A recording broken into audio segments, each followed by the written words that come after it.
everybody in. All right, welcome to News You Can Use. I'm your host, Brandon Gonez, and let me tell you, there is a lot to get to, a lot of interesting stories, including Canadians doing the most, literally trying to avoid hotel quarantine. So let me tee up this story for you, because essentially what's happening is that Canadians, they're flying, who are traveling, they're flying to airports that are close to the U.S.-Canada border, getting driven to the border and walking across. No, they're literally walking across the border so they can avoid having to stay at the mandatory hotel quarantine sites. Take a look at this guy, because we have the evidence. Take a look right over there. We've got one moving across the bridge carrying their bags. So here's the other thing.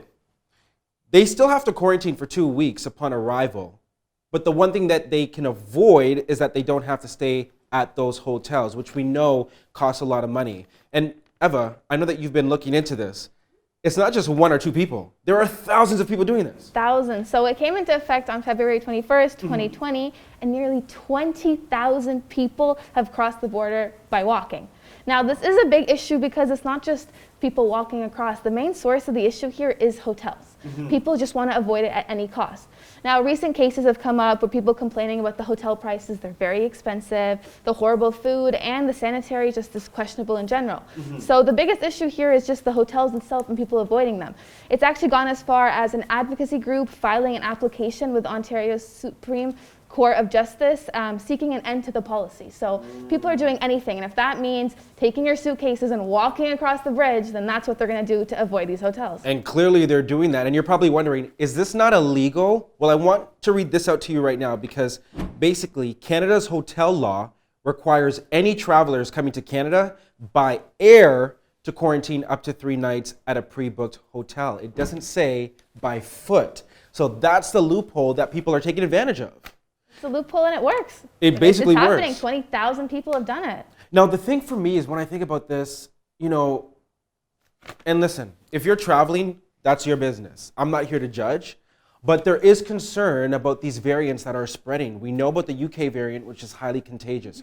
We also know about this new India variant that's been, profiled, and people are currently talking a lot about that. So we're dealing with a third wave here in Ontario. We see numbers are still increasing.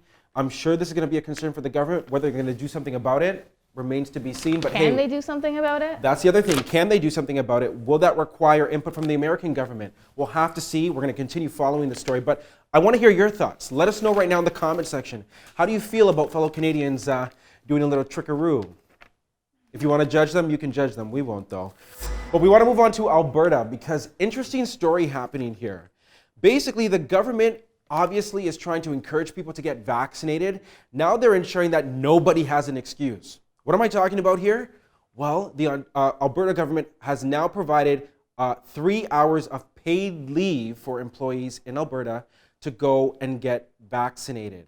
And this is really, really interesting, because we have seen, like I said, COVID numbers increase. Eva, I know you know some of those numbers. What are they like in Alberta right now? So Alberta, it's 20,180 active cases, but compared to Ontario, which has 42,917, they're not doing as bad, because Ontario has double the active cases and more than triple the total deaths. But good on Alberta for actually taking action and, trying to get everyone vaccinated. And it's a really good cause, because you really think about it. I mean, when it's election time, for example, the law does state that employers have to provide people that pay time to go and vote. Now, if people really want, our governments really want people to get vaccinated, this is going to really, when I think about this, help people who are lower income.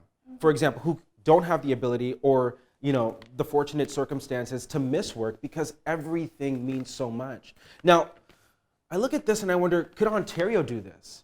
And I don't know if they ever will. Why do I say that? Because we've heard the opposition parties, for example, talk about, and we've heard advocates talk about the need for paid sick days, a provincial paid sick leave program. And still, Doug Ford's government has not implemented that. What are your thoughts, Eva? Now, what's really rare about this specific case is that the Minister of Labour and Immigration, Jason Copping, actually sped up the approval process by waiving the amendments. So the bill was passed by all 3 required readings in almost 30 minutes. So that's this could be done mad in fast. 30 minutes. Like, the whole thing was done, and the Employment Standards Act was altered in 30 minutes. Now, here's the thing. It's not just Alberta who's implemented this in Canada. Other provinces have done this as well, right? Yes, Saskatchewan did it last month, and British Columbia has it on the table, and will probably start implementing in the coming days. Okay, well, we're going to follow this story as well, but hey, we want to hear from you guys. Do you think this is something more provinces should be implementing, including the hotspot, which is Ontario? Let us know in the comment section. And if you are from one of those provinces that already has this implemented, how is it working? Do you like it? Do you disagree with it? Let us know. In the meantime, more news you can use throughout the week. Remember, every Tuesday, every Friday at 6, we are the new 6 o'clock news.